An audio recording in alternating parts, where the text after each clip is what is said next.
do a sermon before the sermon in order to get to what I want to say. So hopefully you've heard the previous sermon before, so I can just skip through it just to bring everybody on to speed. Here we go. The previous sermon that my thoughts are building on today it starts with that Jesus' story is our story, right? That we are followers of Christ as Christians, and part of our discipleship is looking at the gospel accounts of Jesus and seeing in Jesus' journey our own journey. So we learn from Jesus about our own lives by drawing a map, a correspondence between Jesus' road to Jerusalem and our own trials in this life and so forth. So we take up our cross and follow Jesus, and this is a metaphorical understanding that there's a correspondence between the events in Jesus' life and in our own journey.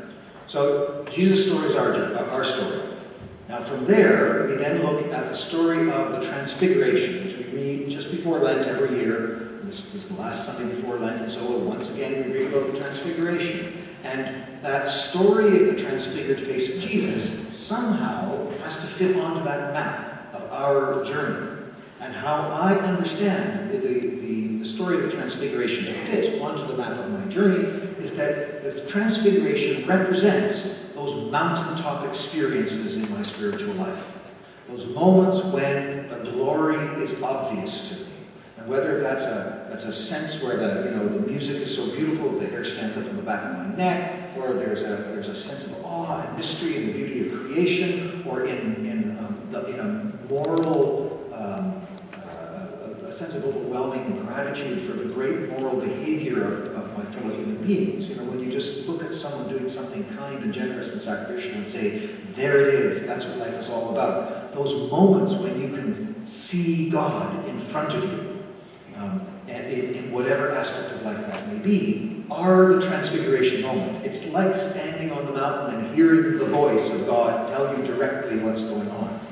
And so the Transfiguration for me stands for those moments of transcendence and awe and joy and wonder in our own lives where we say, we have come close to God in this place.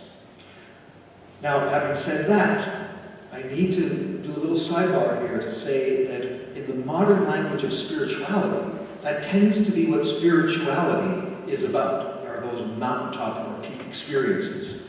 And if you follow the cultural conversation about spirituality, the assumption is that you want to get to those peak experiences and have them as frequently and for as long as possible. That's the point of spirituality. And that's how spirituality gets measured, is how do I feel? So when I go to yoga, do I have that peak experience or not? And it's good yoga if I do, and it's bad yoga if I don't. Right? And over against that assumption, we need to look at this biblical story where it's very clear that that's where Peter was going.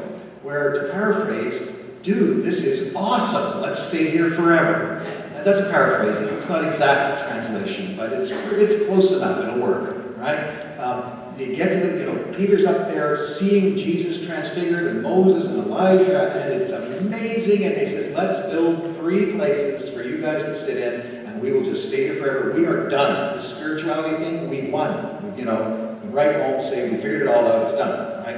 And of course, Peter gets smacked down pretty hard by the voice of God, who says, this is my son, the beloved, listen to him, and then they're knocked to the ground, and then when they come to, there's only Jesus. And I love that phrase, by the way. I find it very amusing that, it's just Jesus again. As if having just Jesus there is not as good as what's, most of us would have been pretty happy to be with just Jesus, but there it is, it's just Jesus again. But the symbolism is clear, that those moments are fleeting. They happen, and then they're gone. And then it's back down from the mountain, and the story is clear, and we do it in our liturgy. And after today, we go into Lent, where Jesus sets his face to Jerusalem, and the story is all about his rejection, his suffering, his death, and ultimately in Easter, his rising again. So the Transfiguration functions as this beacon of hope that this whole terrible journey that we're about to embark upon has a wonderful ending and a good point to it. Right? So again, remember, Jesus' story is our story.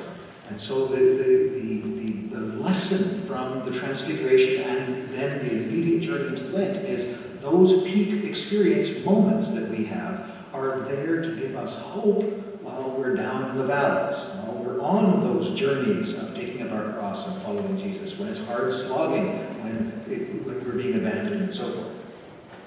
Now, that's the pre-sermon. And I hope you're with me so far, because now we're getting to the point I want to make.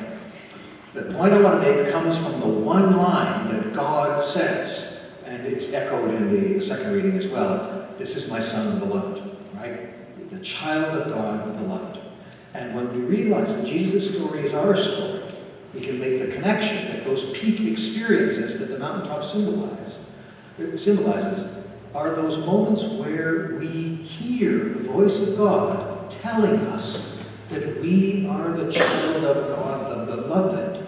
That's part of what those peak experiences are. That when we are in those moments of awe and wonder and gratitude and so forth, that there is only this tremendous sense of being the child of God, the beloved.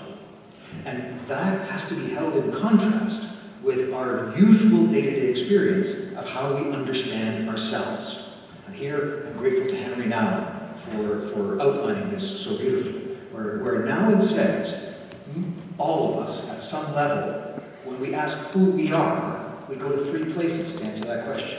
We go to what we do, we go to what we have, and we go to what people say about us.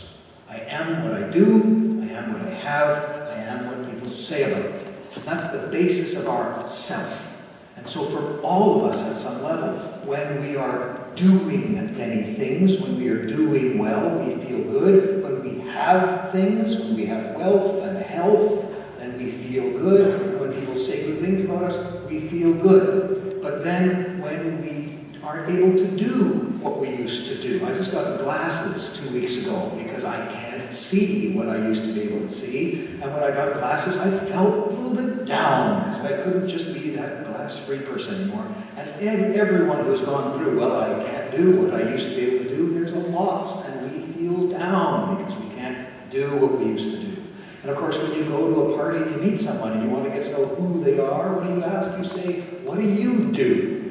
And if you're retired, what do you answer? You don't say, nothing. That's not the answer you say. You say, oh, I'm busier than I've ever been. You know, I don't know how I managed to fit all this life in when I was still working. I've heard it, I know. I'm on the other side of that, so I don't believe you yet, but I'm sure that when I get there, I'll say the same thing. I know. But it's what I do. And the problem is, the assumption underneath that is that if you did answer nothing, then people would be weirded out by that. Like, who does that? Who retires and does nothing? Someone has the courage in the choir to say that. Excellent. And it takes courage in our culture to say, actually, I don't do anything. I'm just me. That's all I am, right? That because I am what I do, and when we don't do things, then what's our value, right? Our value is based on what we do. I am what I have. And of course, that's the whole materialist, consumerist world in which we live, where you feel good when you have your things, when you have your health, you don't feel good when you don't have your things. And so for all of us, our life is this sort of emotional roller coaster, that when we are doing well, when we have things, when people are speaking well of us, we feel great, we're on top of the world, and then when we lose any of those things, we feel terrible, and then we want to get back to feeling good, and that's life, right? Now, contrast that view of the self with the view on the mountain, with the statement from God on the mountaintop, that you are not what you do, you are not what you have, you are not what people say about you, you are the beloved, the child of God. That's the foundation of Christian personhood. We are not measured, our worth is not measurable by what we do, what we have, and what people say about us. Our worth is measured on the basis of you are the beloved, the child of God. And when we see that journey of Jesus towards the cross, we see what he does, what he has, and what people say about him all be taken away from him in the course of that journey. So that when he ends up on the cross, he has nothing, he can do nothing, and everyone is speaking terrible things about him. He's with the criminals, right? And the insults and spitting and all the rest of it. That all that makes someone worth a person, according to that worldly point of view, is gone from Jesus at the end of that journey. And yet what is left is the beloved, the child of God.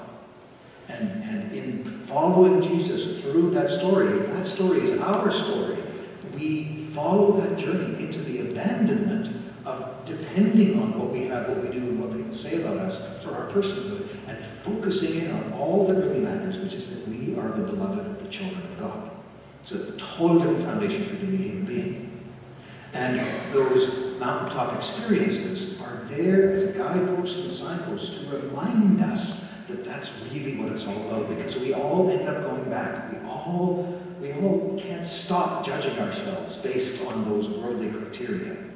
And so when we are in that journey, when we're carrying our cross, when we're in the trenches, or stuck in the mud, or whatever it is that we are, we look back to those experiences and we remember that in those moments there was no judgment about what we did and what we had and what people said about us. When we are in the midst of nature going, wow, this truly is God's creation, I can feel it, there is no judgment about who you are and your value as a human being. There is only you and creation and the Lord, and you can feel that you are the beloved, the child of God.